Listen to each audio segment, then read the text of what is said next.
एक गांव के बाहर छोटा सा शिव मंदिर था जिसमें एक वृद्ध पुजारी रहते थे।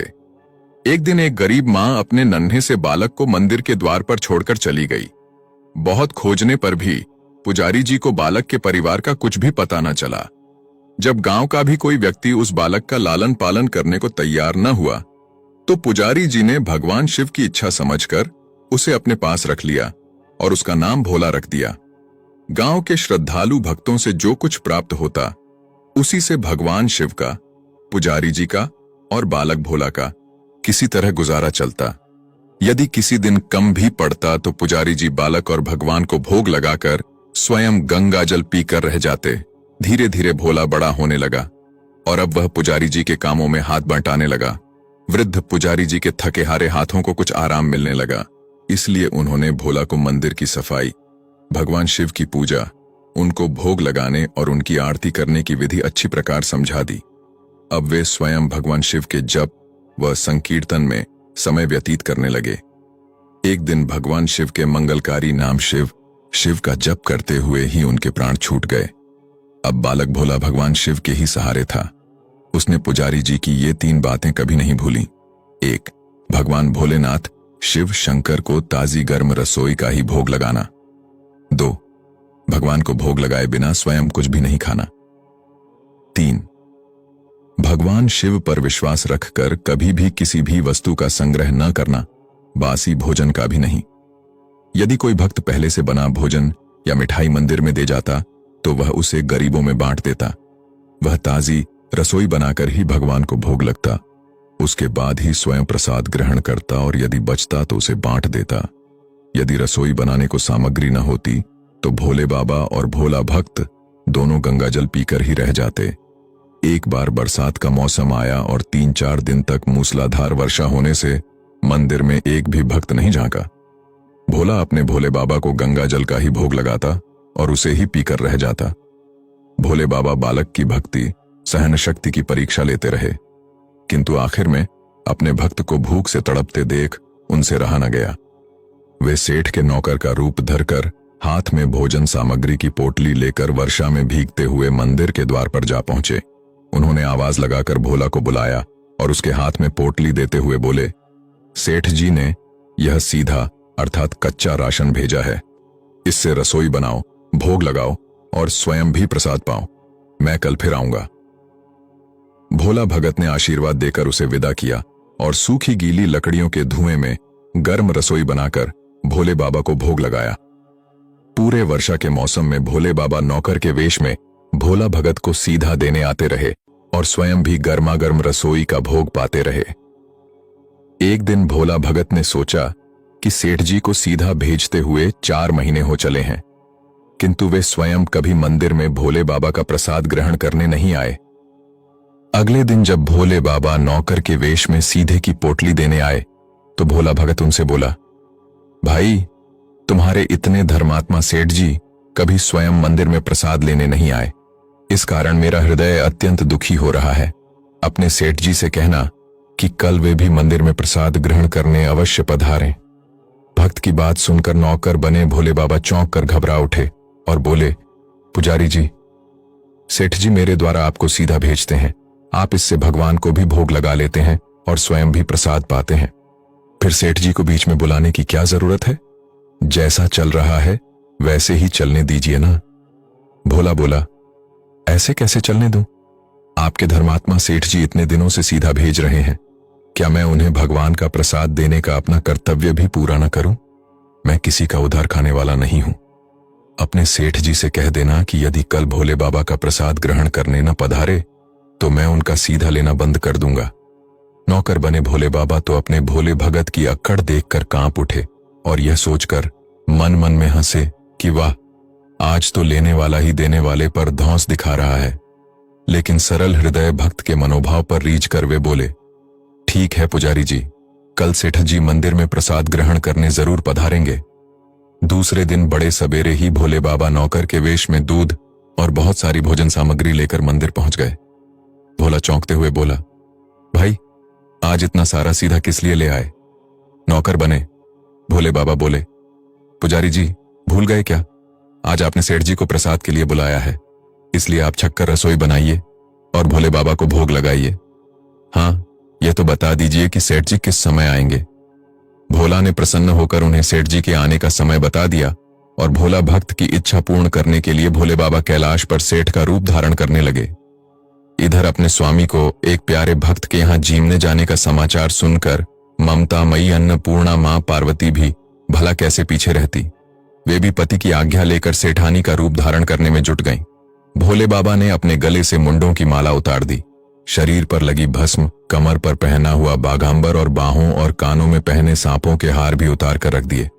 उन्होंने एक मखमल का सुंदर कुर्ता धारण कर लिया, अपनी जटाएं सीधी कर गंगा और चंद्रमा को उसमें छिपा लिया और हाथ का त्रिशूल और डमरू भोले बाबा ने नंदी के हाथ में थमा दिया और अपने हाथ में एक सुंदर छड़ी लेकर पार्वती जी के तैयार होने की प्रतीक्षा करते हुए कैलाश पर चहलकदमी करने लगे। पार्वती जी घंटों से मेकअप करने में जुटी हुई थीं।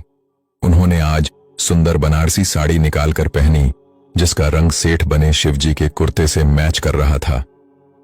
उन्होंने सोने चांदी हीरे के आभूषण धारण कर लिए, एक सुंदर सा पर्स लिया और भोले बाबा के आवाज लगाने के बाद कक्ष से बाहर आई। जब पार्वती जी और शिवजी ने एक दूसरे को सेठ सेठानी के वेश में देखा तो वे एक दूसरे को निहारते ही रह गए। दोनों एक दूसरे को देख देख कर निहाल हुए जा रहे थे। इससे पहले उन्होंने कभी एक दूसरे का ऐसा सुंदर रूप देखा ही नहीं था। जब भगवान गौरी शंकर सेठानी सेठ का रूप धरकर कैलाश से अपने भक्त के यहाँ दावत पे चले तो गणेश, कार्तिकेय, नंदी, ऋषि मुनि, देवता भी उन्हें देखकर ठगे से रह गए। भोला भगत आज सुबह से ही सेठ जी के स्वागत में पकवान बनाने में जुटा हुआ था। अपने भोले बाबा का भोग तो वह चलते फिरते बना लेता था, किंतु आज उसे कई महीने से भगवान को भोग लगाने के लिए सीधा भेजने वाले सेठ जी को भगवत प्रसाद देना था। अतः आज उसने अपनी सारी पाककला झोंक डाली थी। उसने सेठ जी द्वारा भेजे हुए चावल धोकर खीर बनाई और उसमें सेठ जी के द्वारा भेजे हुए पिस्ते, बादाम, केसर, चिलगोजे, किशमिश डाले। मिर्च और अदरक को कूटकर उसे बाजरा, बेसन और गेहूं के आटे में भर भर कर मोटे मोटे मिस्सी रोटियां बनाई। रसोई बनाकर भोला भगत स्नान करने चला गया ताकि स्वच्छ वस्त्र पहनकर भोले बाबा को भोग लगा सके। जब भोला भगत स्नान करके लौटा तो देखा सेठ जी प्रसाद ग्रहण करने के लिए स्वयं तो आए ही हैं, संग में अपनी सेठानी जी को भी ले आए हैं। भोला ने झट दोनों से राम राम की, उन्हें आसन देकर बैठाया और बोला, मैं अभी भगवान को भोग लगा कर आता हूं, फिर आपको प्रसाद परोसूंगा। भावना के भूखे भोले बाबा से भूख सहन नहीं हो पा रही थी, इसीलिए वे बोले, पुजारी जी, भगवान को जल्दी से भोग लगाइए, मुझसे भूख सहन नहीं होती। भोला भगत बोला, सेठ जी, भूख तो मुझे भी बड़े जोर से लग रही है, किंतु मैं अपनी भूख के कारण भगवान को भोग लगाना नहीं भूलता। यदि दुनिया के सारे लोग इसी तरह अपनी भूख के लिए भगवान को भोग लगाना भूल जाएं, तो भगवान तो भूखों मर जाएंगे। सेठ जी बने भोले बाबा एक पत्तल उठाते हुए बोले, पुजारी जी आप भोग लगाइए, इधर मैं पत्तल परोस लेता हूं, मुझसे भूख सहन नहीं हो पा रही है। भोला भगत सेठ जी बने भोले बाबा को डांटते हुए बोला, सेठ जी, भगवान के काम में न तो जल्दीबाजी चलती है और न कंजूसी।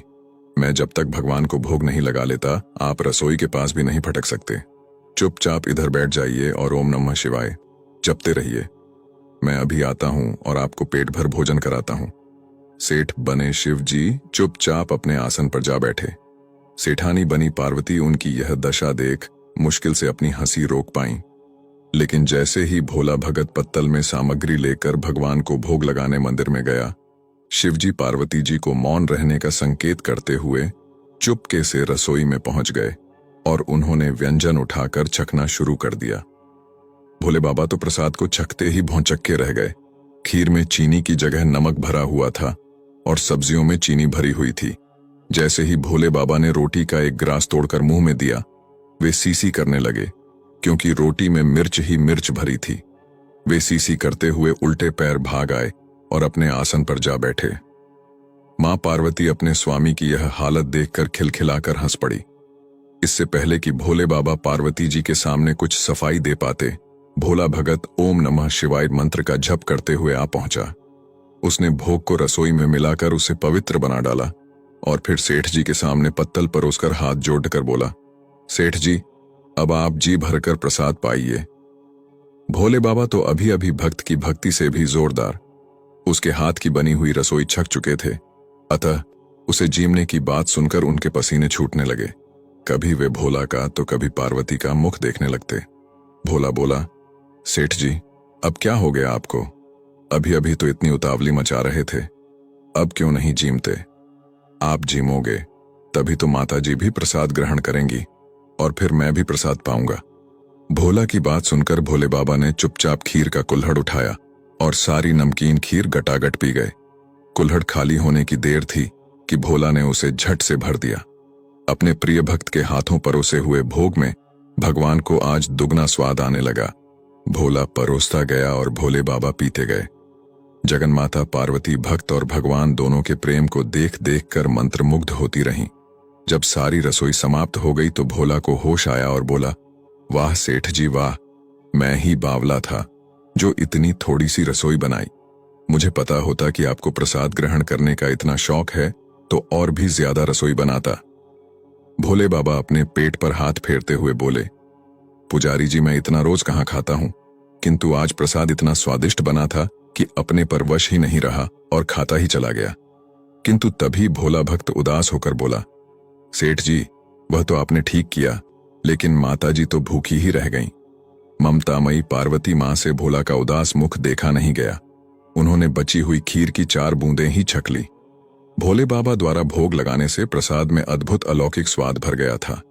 ऐसी सुगंधित और मीठी खीर छककर जगत जननी आकंठ तृप्त हो गईं और उनके तृप्त होते ही सृष्टि का प्रत्येक प्राणी तृप्त हो गया।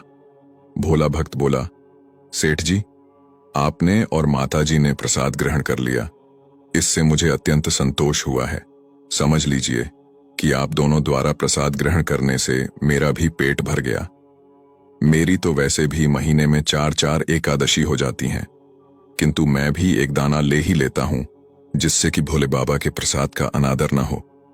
ये कहकर जैसे ही भोला ने खीर के पात्र में लगा चावल का एक दाना उठाकर अपने कंठ में डाला, उसकी जन्म जन्मांतर की भूख प्यास मिट गई और समस्त वासनाओं और इच्छाओं की तृप्ति हो गई। उसके ज्ञान के नेत्र खुल गए और उसने देखा कि उसके सम्मुख त्रिलोकीनाथ भगवान शंकर और जगतजननी मां पार्वती आशीर्वाद की मुद्रा में मुस्कुराते हुए खड़े हैं। भोला दौड़कर उनके चरणों में लौट गया और उन्हीं में समा गया।